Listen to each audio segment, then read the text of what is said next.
And so I started my PhD there, which was a descriptive project of the isolate language Yurakaré, a fieldwork project. Yurakaré is small. The task describing a language that, to the best of our knowledge, has no living relatives, right? Exactly. Yeah. So people have looked at, have tried to compare this language to other languages, but have not been able to discover any genealogical relationship to other languages. So that's called an isolate. Yeah. And this particular isolate called Yurakaré is spoken by about 2,500 people. So it's a comparatively small language, but if you look at the direct surroundings, it's actually one of the more healthy ones. And that's sad enough to have to say it like that, but that's what it is. And that was a description of the grammar, so the grammatical rules of that language. And the language had previously been worked on by missionaries of the New Tribes Mission, which is a Protestant mission, by actually quite interestingly by a woman who started working there on her own in the 50s.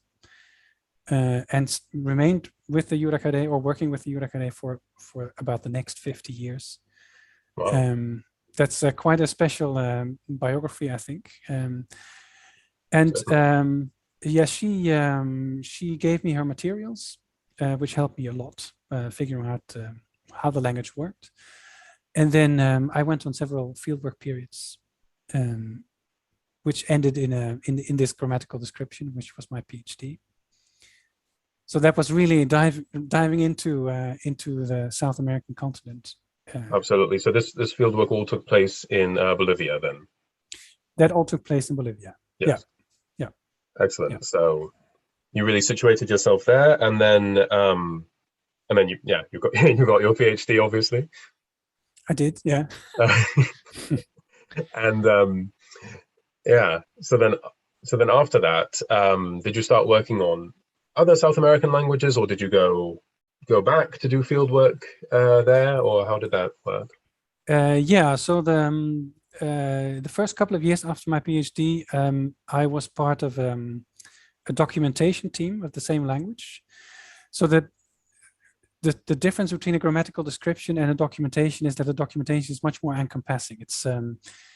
It's not just the grammar rules, but it's studying a language in its broader context, so to speak. Mm-hmm. And it also involves, or in our case, it involves creating a whole archive of audio and video material of the language, hundreds of hours of Yurakaré, and that was also in cooperation with an anthropologist. So this is sort of the first steps toward multidisciplinarity for me, and another linguist. And that was highly successful, I would say. In fact, so successful because I know so much more now about the language. I have so much more material, and this is something that has been on my agenda for about 20 years now.